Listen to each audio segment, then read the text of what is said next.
What's happening, everyone? You saw the title and thumbnail, which means you either clicked on this video because you agree with me or you want to yell at me. Either way, what can I say except you're welcome? Get it? Because you are welcome to this video. Aha, aha, aha. Oh, brother, this guy stinks! Anyway, I'm gonna glaze the hell out of this movie. Full start, no pause, because I'm sick of hearing that The Dark Knight is the best Batman movie of the trilogy when that title goes to the OG. So folks, without further ado, it's time that Batman begins. Is Wayne Brady gonna have to choke a bitch?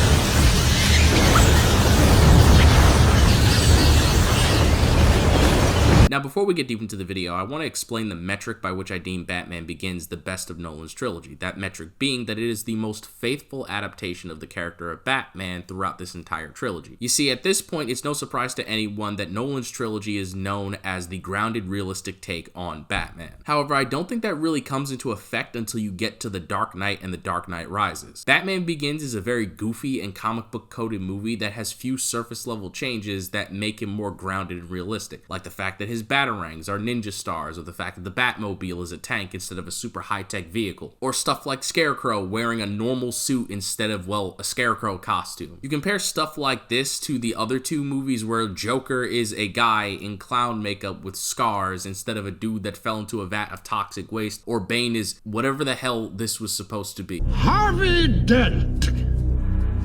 He's not even Hispanic in this movie. What the fuck were y'all doing here? But I'll get into more detail about this stuff the further we get into the video, so let's take it from the top. This movie opens up with Bruce and Rachel hanging out at Wayne Manor, and Rachel found this cool rock and Bruce goes, "Give me that!" He immediately runs off and tries to hide from Rachel and then dies.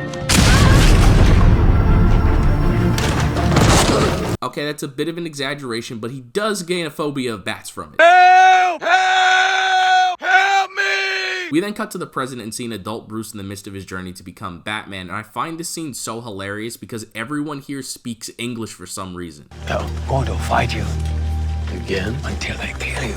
You are in hell, Litcha Man. I thought at first that maybe everyone was speaking an Asian language and that they were translated in Bruce's head and we were experiencing that through Bruce himself, but later on in the movie we see Bruce speak different languages when he's in different countries, so I don't really understand what's going on here. Like, does he know multiple language or doesn't he? This movie's very inconsistent with his knowledge. Putting that aside, Bruce gets challenged to a fight by these group of goobers here, and this becomes my first problem with this movie: the editing.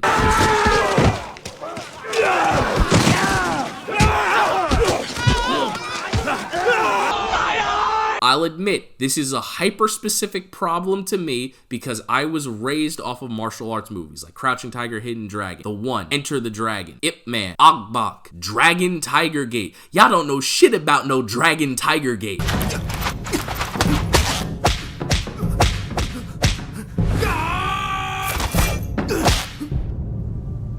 My point in bringing this up is that I love a well-choreographed and well-directed action sequence, and the fact that the editing in these action sequences is just so choppy, it drives me insane because it makes it look like Batman doesn't know how to fight, and that pisses me off because he's one of the best fighting characters in all of fiction. But after this fight, Bruce is dragged off to solitary confinement where he meets Ducard, who is later revealed in the movie to be Ra's al Ghul. And I'm going to be completely transparent with y'all. I didn't know this was Ra's al Ghul the first time I saw this movie. You what? I was 6 years old when this movie came out, so I took the information at face value. Get off my back. Like, the movie told me this guy was Ra's al Ghul, and I was like, Oh, no.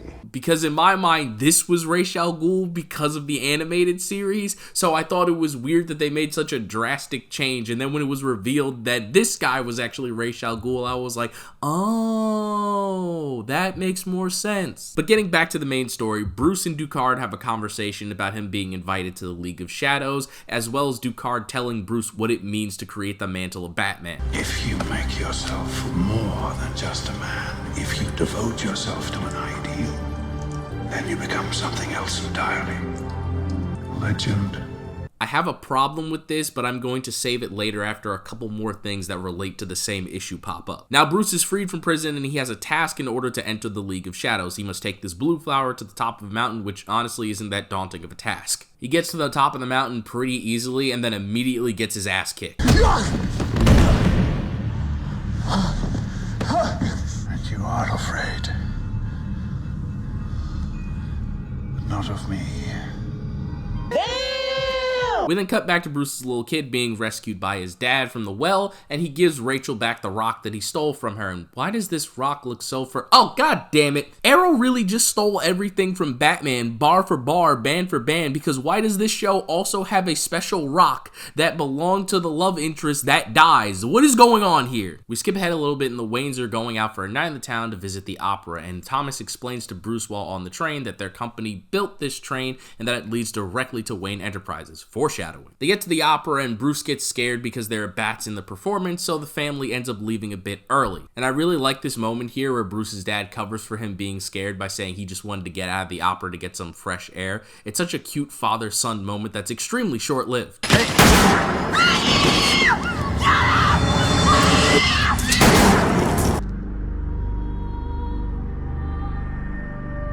Get it? Short-lived. Oh, that's not funny! This moment at the police station is both wholesome and hilarious to me because you have this sweet moment of Gordon putting Thomas's coat around Bruce, but then moments after that, Loeb comes in like, hey Bruce, I know you're traumatized that your parents were just murdered, but guess what? We caught the guy, do you feel better? No. Before we move on, I gotta say, Martha Wayne gets shafted in these movies because she is just as important to Bruce's life as Thomas is, but nobody ever talks about her unless it's in passing in regard to Thomas. Everybody's like, oh, Thomas Wayne was such a great man. He put his best foot forward to help Gotham through its economic crisis. He's so important to Bruce's life. Bruce, you look just like Thomas. You embody your father. But then Martha is just left in the corner like chopped liver. Even characters you would expect to bring her up don't, like Alfred. I give a damn, because a good man once made me responsible for what was most precious to him in the whole world.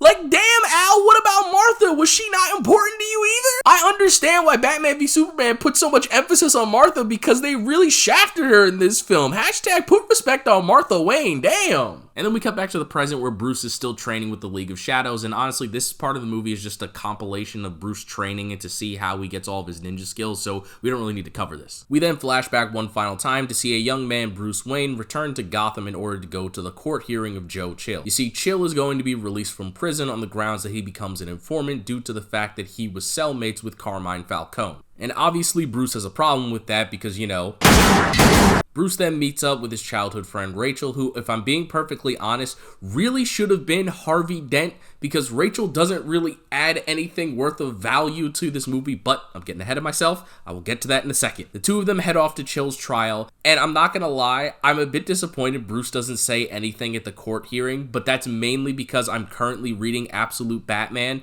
and in that, child Bruce Wayne has a whole monologue at Chill's court hearing, and it's savage as hell, so I kind of wish he would have said something cool here, but I get it. Absolute Batman didn't exist 20 years ago, so I'm not going to hold this against the story. But Bruce has other plans in mind. He is intending to murder Joe Chill as soon as he comes out of that courtroom. However, he never gets the chance because one of Falcone's minions booms Joe Chill right before he gets the shot. This results in Rachel giving Bruce a lecture about the fact that Gotham is crime-ridden and falling apart, that there aren't any people like the Waynes to stand up for the little guy anymore, and that Bruce is a coward and how his family would be disappointed in him because murder is bad. I need to rant for a minute. Strap in. This conversation that Bruce has with Rachel where she's berating him and the conversation he has with Ra's al Ghul in the prison earlier in the film really fucking pissed me off. Because these conversations take away the autonomy of Bruce Wayne becoming Batman for a more traditional origin story for audience members to digest. Essentially, these two conversations tell Bruce what the mantle of Batman needs to be, as well as telling him what his core values of Batman should be. And I really do not like that because Bruce Wayne, Batman, does not need to be told how to develop the mantle of Batman, and he especially doesn't need to be told what his core values should be. Those are things that he should develop on his own. Like the idea that Bruce watched his parents get gunned down in front of him, and then Rachel, years later, needs to explain to him that murder is bad, is fucking ridiculous to me.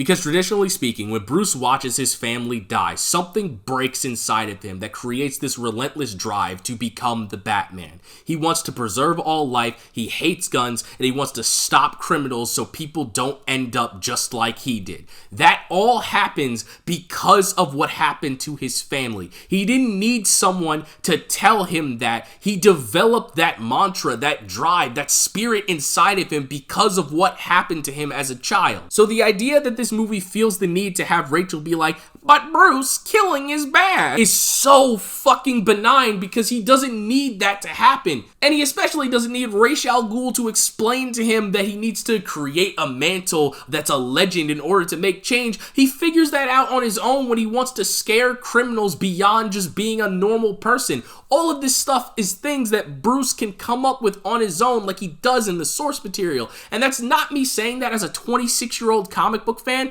That's me saying that as a 6-year-old who saw this movie back in 2005. At that point in time, when I went to see Batman Begins, I had seen a few episodes of the multiple different Batman animated series that were out at the time, as well as the Mask of the Phantasm movie. Watching that stuff helped me, a child, understand what Batman was about without needing this movie to dumb down his experience for me. So the idea that this movie does this to adults who are paying to go see it is ridiculous to me because a child was able to understand the fundamental core values of Batman from a bunch of fucking cartoons rather than this movie. My point is, that was all the Batman media that I had consumed before seeing Batman Begins, and I was able to understand what the character of Batman was about prior to seeing this movie that dumbed down his origin story. The only thing I didn't understand when I was that old was the fact that Bruce watching Zorro before watching his parents die played into the fact that he becomes a vigilante. But that's it. Everything else was easily understandable, so I don't really understand why this movie needed to do this. It is so insufferable to me. I truly and honestly hate it, and it is the biggest thing that I have an issue with in this film. And what I find so hilarious about this whole flashback sequence, as well as the Ra's al Ghul scene earlier in the prison, is that if you cut both of those parts out of the movie, Bruce has a monologue that perfectly encapsulates what the two of them tell him not even 10 minutes after Rachel berates him. I'm no executioner. Your compassion is a weakness your enemies will not share. That's why it's so important. It separates us from them. This man is a murderer. This man should be tried. That scene perfectly encapsulates why Bruce wants to become Batman and why he doesn't want to kill people. So, like, it makes those two scenes feel redundant, but it is what it is. I understand why they did it, and even though I don't like it, it's not like it ruins the movie. It just makes me think that you could have done a bit better. I feel better now. After this scene with Rachel, Bruce decides to confront Carmine Falcone, which goes about as well as you would expect it to.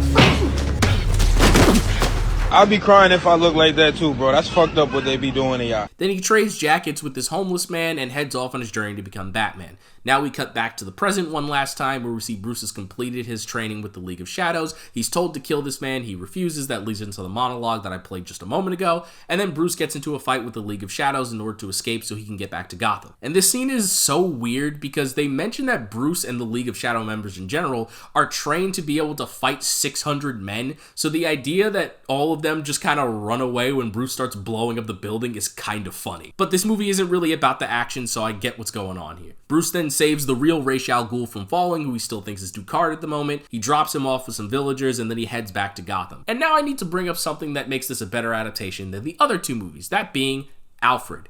Alfred in this first movie is the pinnacle of what Alfred Pennyworth should be in regards to Batman. He is snarky and funny.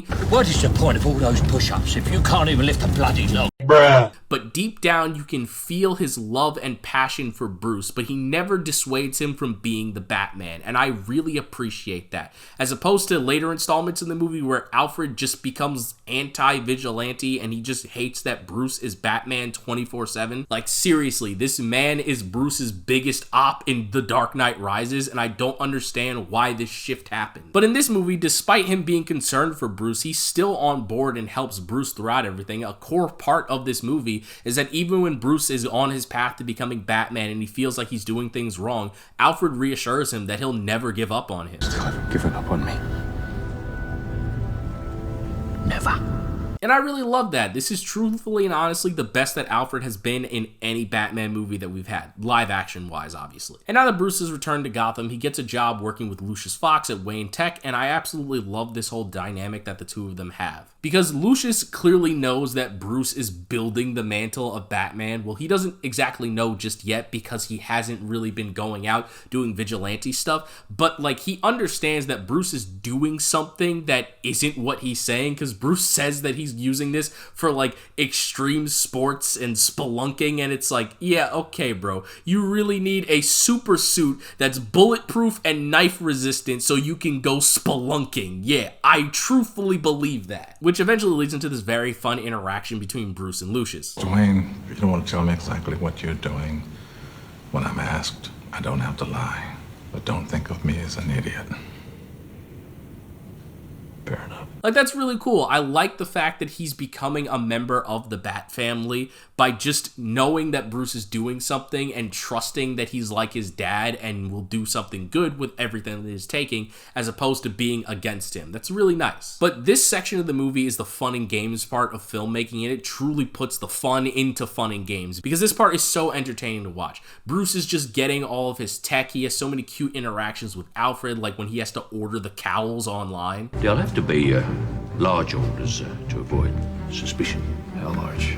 Say, 10,000. Well, at least we'll have spares. Or this scene that's ripped straight out of Batman Year One, where he goes to communicate with Jim Gordon about becoming a team, and then when he tries to escape the building, he ends up face planting into another building because he doesn't have his cape yet. Like, this whole part of the movie is so cool, and it has such a satisfying payoff. The scene where Bruce arrives as the Batman for the first time is truthfully iconic. Him picking off these dudes one by one without them knowing a goddamn thing that's going on is so cool. It feels exactly like how the Arkham games would just a few years later. And I especially love how he catches this one dude who's just firing like crazy because he's terrified because his bros have been picked off. Where are you? Here. And then Bruce just drops down in a crowd of armed thugs and just wails the hell out of all of them. Now, granted, again, I don't like the combat in this movie. I wish this scene was shot better so we could have seen Batman do some cool stuff, but it is what it is, because the moment that he catches Carmine Falcone is so goddamn iconic. What the hell are you? I'm Batman. That's what I'm talking about! That's why he's the GOAT! The GOAT! And this is what I mean by this feels like the most comic book accurate version of Batman in these three movies. Because Batman then leaves this scene, goes to save Rachel, she tries to tase him, doesn't work obviously, then he just casually tells her that she needs to go and file a case against Carmine Falcone, and then just disappears on some pure level Batman shit, and I absolutely love that. But then, to add insult to injury, the man straps Carmine Falcone to a giant signal in the sky that forms a bat. Like, that's some comic book ass shit, bro. I love it. And then it's immediately followed up with Bruce creating his billionaire playboy persona. Alfred brings up the fact that now that Batman has become a public icon, people are going to start wondering what Bruce Wayne is up to, because he's an antisocial dude with a bunch of money that seems to always be out at night. And he's right, Bruce does need a cover to hide that from everyone, so he creates the billionaire playboy persona. And this scene of him at this hotel dinner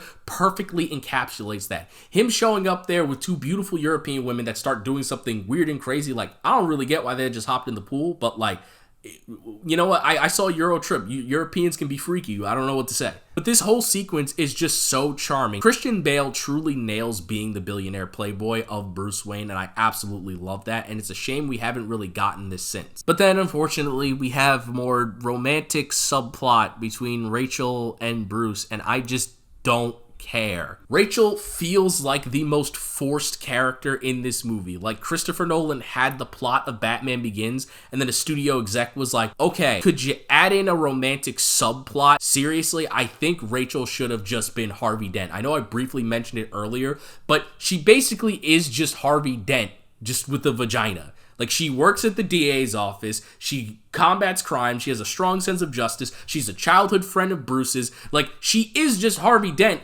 but a woman. So you might as well have just put Harvey Dent in this movie and built up the friendship between him and Bruce, so that way in The Dark Knight, when Harvey becomes Two-Face, we have so much more depth to his character. But, you know, we didn't get that. In a perfect world, that would be the case, but we don't live in that reality. This movie really kicks into overdrive after Carmine Falcone is captured. The slow buildup to Bruce becoming Batman is long since gone, and now we're just getting shit done. Bats goes and interrogates Flask, who was Jim Gordon's partner that was on the take for Carmine Falcone, and this line goes so hard. I never knew. I don't know. I swear to God. Swear to me! It's peak, bro. I don't know what else to say about this. But Batman learns from Flask that part of the drugs Falcone was bringing into the city went to the Narrows. So he goes to investigate that, and I love this moment here where he meets this kid that's a fan of Batman. The other kids won't believe me.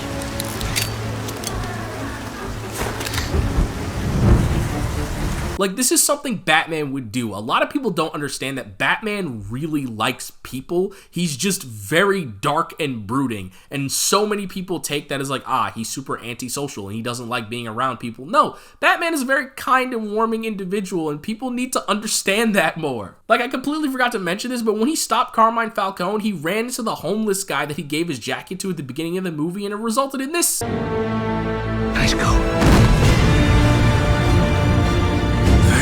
Like, that's some peak Batman stuff right there. And this is what I mean by this movie encapsulates the character of Batman best than the other two movies, because we don't really get scenes like this in The Dark Knight and The Dark Knight Rises. I'm not saying they're completely devoid of levity. That's not what I'm saying at all. But scenes like this that feel like Batman to their core, just they don't hit the same in those later two movies because they focus more on the crime drama rather than they do of Batman himself. Especially in The Dark Knight Rises, where Bruce and Batman are kind of kicked out of the story for a very long time. Getting back on topic, Batman tracks down Scarecrow to this apartment that they're planning to burn down to cover up their evidence, and he gets gassed with his fear toxin. And something that I find very underrated about this movie is Cillian Murphy's portrayal of Scarecrow. Like, most people when they talk about Batman, they end up talking about Heath Ledger's performance in The Dark Knight, or they talk about Bane's weird voice from Tom Hardy in The Dark Knight Rises, and I feel like Cillian Murphy gets drastically overshadowed because he is so good as Scarecrow. It's just unfortunate that he's just a minor villain in this movie that's working for Ra's instead of being the main antagonist, because he offered so much to this role, and I feel like people need to acknowledge that. But after Batman's dose with the fear toxin, he starts freaking out, and then Scarecrow lights him on fire with this hilarious line. For my opinion, you need to lighten up. Batman dips out, he calls Alfred for help, and this scene is so powerful. You can really feel how Alfred truly loves and cares for Bruce, that he doesn't really know what to do. He's helping him be Batman because he feels like this is what he needs to do, and he's in support of him through and through. But you can see the pain of watching the man he views as his own son just breaking down behind him with him not being sure of what to do. It's so subtle, but I absolutely love it. But counterintuitively, what happens after this is something that I am not a fan of. Lucius shows up and says he injected Bruce with a cure to Scarecrow's fear toxin, and that carries Bruce throughout the rest of the movie. And I really don't like that, because this movie harps a lot on the fact that Bruce is afraid of bats, and that training with the League of Shadows was supposed to help him overcome his fear of bats. Now, he has when he's not under Scarecrow's fear toxin. When he's not influenced by that, he's perfectly fine. He's not afraid of bats anymore. He's able to use them, as we see when he creates the Batcave, as well as when he uses it later on in the movie to dive through the police officers that are trying to catch him, that is directly ripped from year one, but we'll get to that in a second. Now, the reason I don't like this is because Batman as a character is someone who can overpower Scarecrow's fear toxin through sheer force of will, because he can control himself to not be afraid. We see this perfectly encapsulated at the end of Arkham Knight. I'm not afraid, Crane. Impossible. And given the fact that this movie talks about overcoming fear so much, it felt like it was building up to that point, but then Lucius just gives Bruce a cure that stops him from being influenced by the fear toxin, so we never really get that, which is a bit disappointing in my opinion. Bruce wakes up and it's his birthday. Alfred tells him that there's going to be a bunch of guests coming over for a big party, but before that happens, Rachel comes by and gets a call while she's talking to Bruce, telling her that she needs to get down to Arkham Asylum because Carmine Falcone is going to be admitted there instead of going to prison due to a scene scene that I had skipped over earlier where Scarecrow dosed Carmine Falcone with fear toxin because Falcone was going to blow the whistle on all of Ra's al Ghul's plans because he was trying to weasel his way in there and, trying to coerce the demon's head while one of his subordinates is Scarecrow. Not exactly the smartest idea, Falcone. You are a dumbass for doing that. But since Bruce hears that Rachel's going to be putting herself in danger, he decides to suit up as Batman to chase after her. And honestly, I really like this scene because it's very reminiscent of the beginning of Telltale's Batman, where Bruce is out doing Batman stuff while there's a big party at his house and he's running late, so Alfred kind of has to distract everyone. We never really see Alfred distract everyone in either of those circumstances, but I quite enjoy the parallel between these two scenes. So Batman and Rachel head off to Arkham Asylum, and Rachel ends up pissing off Scarecrow to the point that instead of letting her go, he's like, you know what? I'm sick and tired of this bitch, and just doses her with fear toxin. I love the fact that he's just trying to be nice and just push her away, but she just pushes him to the point where he's like, you know what? Fuck subtlety. And he just shows her their entire operation and then just gasses her like it's nothing. It's so funny. So now Batman has to break into Arkham Asylum in order to save Rachel. And I love this scene right here of Cillian Murphy when Batman first breaks in. He's here. Who? The Batman. Like, he gives such a great performance, man. I really wish they did more with this character in this universe. But I also love the idea that his plan to deal with Batman is just to call the cops. I called the cops. White ones. So Batman jumps down, he takes out everybody, he gasses Scarecrow with his own fear toxin, which this is a really cool shot of like this demon Batman interrogating him. Absolutely love that. Now that Batman's dealt with Scarecrow and all of the criminals, he has to figure out how to get Rachel out of this building now that it's surrounded by police. And I love this moment here between Flask and this one cop. What are you waiting for? Back up. Back up. The Batman's in there. SWAT's on the way. But if you want to go in now, I'll be right behind you, sir. SWAT's on the way.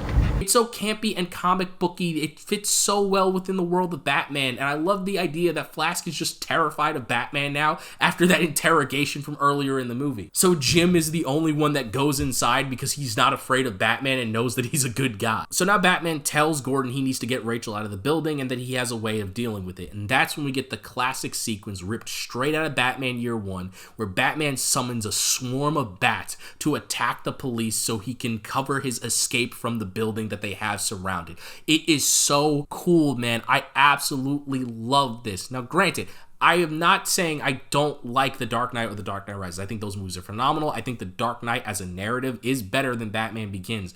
But pulling these moments directly from the comics for this movie makes it feel so much better, and it's why I hold it above those other two films. Like, incorporating this moment into the story is just so heartwarming to me because it shows a true love and passion for the character of Batman. And this chase sequence here where Bruce hops into the Tumbler for the first time, because mind you, this is the first time we've actually seen the Batmobile. We saw the prototype Tumbler earlier in the movie that was all camo and everything, and we had that cute moment where Bruce asked if it came in black. But this is our first time actually seeing the Batmobile in its full glory and seeing what it's capable of with this car chase, and it is phenomenal. I remember as a kid, there was a Batman Begins video game based off of this movie, and I would replay this chase sequence level over and over again because it was so goddamn fun. But after Bruce breaks the ankles of all these police officers with the Batmobile, he gets back to the Batcave and cures her of Scarecrow's fear toxin. And then he gives her a couple of vials, one for Gordon and one for mass production, so that the people of Gotham can be cured from Scarecrow's fear toxin, given that he's not able to stop Ra's al Ghul from releasing the fear toxin into the city. So Bruce tells Alfred to take Rachel home, and he heads off into his party to deal with all of the guests. He ends up having a conversation with Lucius that I skipped over this part earlier in the movie, but Lucius was fired from Wayne Tech because of the fact that there is a super microwave emitter that Wayne Industries had that was stolen by the League of Shadows in order to use to release Scarecrow's fear toxin into Gotham. And because he figured that out, the guy who's currently running Wayne Enterprises ended up firing him, and this is how Bruce finds out that Scarecrow's fear toxin is going to be released into the city, which I will explain this whole plan in a moment, but before we get to that, I need to talk about the funniest line delivery in the entirety of Batman Begins. No, not even Batman Begins, in the entire Dark Knight trilogy. Am I pronouncing this right? Mr. Ra's al Ghul? This line delivery is the only reason I do not have a problem with the fact that Falcone and Raish are pronounced incorrectly this entire movie, because this line is so funny. Like, why does she say it like that? Mr. Raz Al Ghul? Like, I love this woman. I really love this woman, especially because of the fact that she just walks away. Like, after Bruce tells him that this isn't Raj Al Ghul, he turns around, sees Liam Neeson, realizes that he's the real Raish, and then this woman just fades into the background because she doesn't know what the fuck is going on. Like, it's so funny, and it's not even trying to be funny, but it works so well. Bravo to this lady, because she made the best moment in the Dark Knight trilogy. But yeah, as you all know, we get the big reveal here that Raish Al Ghul is actually Liam Neeson, and then Bruce has this whole conversation about how he's going to save Gotham, and he gets all of his guests out of the house, but the League of Shadow members are still there and set Bruce's manor on fire, which, like, did no one see that? Because, like, the time frame between these people leaving Bruce's house and them setting it on fire isn't that long. Did no one, like, call the cops or the fire department when his house went ablaze? Like, y'all couldn't have been that far away that you didn't see it, but I'm just nitpicking at this point. But yeah, Bruce and Raish have a conversation about how Bruce is going to stop him and save Gotham because he believes Gotham can be saved. We learn that Raish is kind of responsible for Bruce's parents dying because they're the ones that created the economic crisis that in turn created Joe Chill that resulted in his parents getting shot. I like that a lot more than him just being directly responsible, because there are Batman stories where, you know, like the Tim Burton movie, the Joker was directly responsible for killing his parents because he was Joe Chill in that story. This works a lot better, where indirectly Raish is the reason that his parents died, because it adds emotional connection between Batman and Raish, but it also keeps in tone the fact that his parents were just killed by a random street thug. But now we are in the final act of the movie, and I will explain what Raish's plan is. Raish's Machiavellian plan here is that Scarecrow has been dumping his fear toxin into the Gotham City water supply. It has infected the entire water system of Gotham, and the super microwave emitter that they stole is going to, I shit you not, vaporize all of the water in Gotham, so it releases Scarecrow's fear toxin, so everyone in Gotham will lose their shit and destroy the city from the inside out. And this is the final nail in the coffin that proves that this is a better Batman adaptation than The Dark Knight and The Dark Knight Rises, because those two movies end with terrorist attacks that could very plausibly happen in reality. Like, Joker straps bombs to two boats and gives people the detonators, and it's like, hey, blow up the other boat if you want to live. And then he takes some people hostage in a building so that Batman is distracted from dealing with the bomb. And it's like, a real criminal could do that. Not saying they should, I'm just saying it could happen. Same thing goes with The Dark Knight Rises. Now granted, it's a bit improbable for a criminal to have a nuke inside of a city to threaten its complete and total ecosystem, but a criminal having a bomb hidden inside of a city and using it to blackmail the government into doing what they want, that's pretty reasonable. Like, I could definitely see something like that happening. Not that I want it to happen, but I could see it happening in reality. But in regards to Batman Begins, it is about an army of ninjas known as the League of Shadows releasing fear toxin by vaporizing water that was created by a man who calls himself Scarecrow. Like, that is some Batman ass shit. And if you don't believe me, they literally used this plot line for the plot of Arkham Knight, which is considered one of the greatest Batman stories ever made, because in that story, Scarecrow works with a motherfucker who is a ninja that has an army of soldiers, and their plan is to disperse fear toxin throughout the course of all of Gotham. So, like, it's literally the same thing. But after Bruce gets Alfred out of the rubble, he has this moment of self-reflection where he thinks he screwed everything up, and I love this moment here where Alfred feels connected to Bruce, and he reassures him that he'll never give up on him, and then Bruce suits up as Batman, and we need more suit-up sequences in comic book movies. Bring these back, I'm begging you. So Bruce heads off into the night to stop Ra's al Ghul from destroying Gotham, and Rachel also wakes up and heads off into the night to give Gordon the fear toxin cure, which I'll bring this up now because this is a 100% a plot hole. They never really bring up the cure for the fear toxin being mass produced. Like, yeah, Rachel does make it to Gordon and gives him the cure for himself, so he's not affected by the fear toxin and can help Batman stop Ra's. But the other one being mass produced to cure everyone in Gotham never really comes up again in the movie. It's kind of brought up as being this really big plot point that needs to be dealt with, but then Ra's just shows up before they're able to start mass producing it. So, like, I don't know. I just assume that after this movie was over, they figured out how to mass produce it really quickly and cured everyone in Gotham. Like, that seems like a really big problem given what the fear toxin does to people, but whatever. Bruce makes it to Gordon. He gives Gordon the Batmobile and he's like, hey, Gordon, I need you to go and shoot down the railroad tracks in front of Wayne Enterprises. Oh, yeah, right. I kind of skipped over a part. Remember earlier in the movie where I said they foreshadowed the train being important? Well, apparently the Gotham City water supply runs along the train tracks that lead to Wayne Enterprises. They're taking the train with the super microwave emitter on it to Wayne Enterprises in order to blow up all the water mains throughout Gotham, because the big one that connects to all of them is underneath Wayne Tech. Thus, Bruce gives Gordon the tumbler so that he can go and shoot down the rail, so then they never properly make it there. And I love these next couple of moments here with Rachel, because when the fear toxin releases, she tries to protect this little kid that's induced with fear and obviously freaking out, and then Scarecrow comes up to attack her and she just shoots her taser into his mask and he just runs away like a little bitch.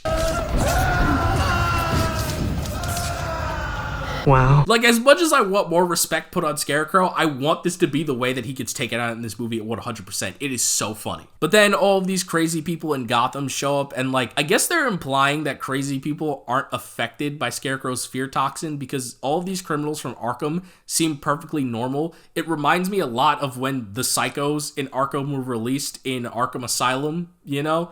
Man, Batman Begins really influenced that game a lot, now that I'm thinking about it. But then Batman shows up and saves them, and I like the fact that this little kid believed that Batman would come and save him. That's cute and sweet. I like it. Keep more stuff like this in Batman movies, I'm begging. So Bruce then has this moment with Rachel where he says something that she mentioned to him earlier in the movie, so she figures out that he's Batman, and it's like, I don't care. Bruce heads off to the final confrontation with Ra's al Ghul, but unfortunately Ra's has some ads in the way, and I love this moment here. I can't beat two of your pawns.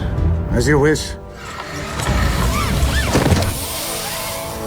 Fuck. Bro really upped the difficulty for himself with the final battle. That's crazy. After Bruce takes down these members of the League of Shadows, we then have this really great moment that I personally, not saying anyone hasn't, that I personally haven't heard anyone talk about, and that's the fact that Bruce doesn't fight back against the civilians when they attack him while they're consumed with fear. Because, again, Batman is someone who wants to defeat criminals. He has an aversion to crime. He does not want to hurt innocent people. So although he could just fight his way out of these people attacking him so that he can go and chase after the train, they're innocent to him. He doesn't want to hurt them. So he just lets them attack him. And I think that is such a core Batman moment that more people need to appreciate. But Batman does get a grip on his grappling hook. He fires it to the train and then whisks off into the sky, flying off to stop Ra's al Ghul. He gets inside. The two of them get into a fight that, again, fights in this movie are not that crazy. But he eventually beats Ra's al Ghul, and I love this one moment here where he breaks his sword with his, like, arm knife things, because that's a callback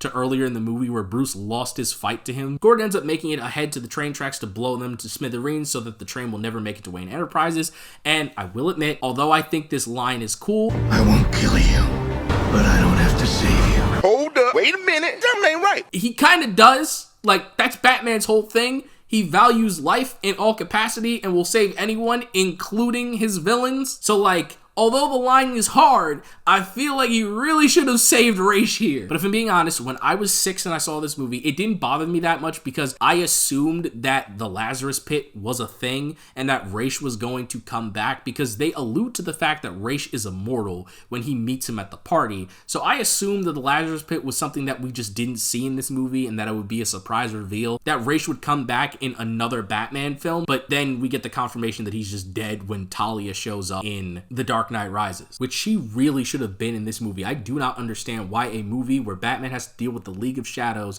and was going to become the successor to the Demon's Head does not feature Talia al Ghul. It is such a weird decision. Explain yourself, Christopher Nolan. But now we're at the end of the movie. Everything is cool and honky-dory. I love this moment where Bruce buys back the stocks for Wayne Enterprises so he's in control again, and they fire this dipshit who was controlling it and being condescending to both him and Lucius the entire movie. This whole sequence is so perfect. Fox, I seem to remember firing you. You did. I got another job. Yours. Whose authority? You can decide who's running Wayne Enterprises. Well, the fact that I'm the owner. What are you talking about? The company went public a week ago. And I bought most of the shares. Look, it's all a bit technical, but the important thing is that my company's future is secure. Didn't you get the memo?